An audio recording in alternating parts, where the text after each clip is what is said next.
In the charming town where Charlie lived, his dreams soared higher than the tallest candy cane. He longed for just one thing: to step inside Willy Wonka's magical chocolate factory. One ordinary day, as Charlie unwrapped a Wonka chocolate bar, his eyes widened in disbelief.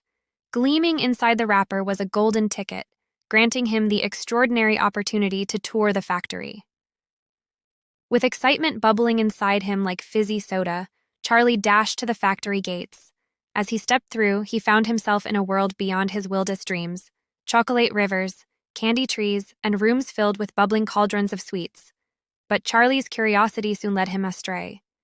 In his wanderings, he stumbled and fell into a swirling river of molten chocolate. With a splash and a laugh, he was swept away by the sugary currents. Thankfully, the quick-thinking Oompa Loompas rushed to his rescue.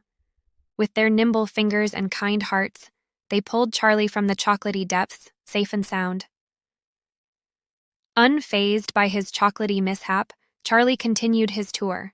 In the maze-like inventing room, he stumbled upon a bubbling cauldron of caramel, chocolate, and marshmallows. With a daring taste, he discovered a new, delectable candy recipe. Willy Wonka, the eccentric owner of the factory, was delighted by Charlie's accidental invention. With a twinkle in his eye, he offered Charlie a job as his apprentice. Overjoyed, Charlie accepted without hesitation.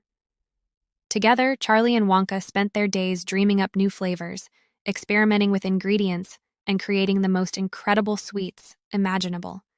Their candies brought joy and happiness to children far and wide, proving that sometimes the sweetest adventures are the ones we never saw coming.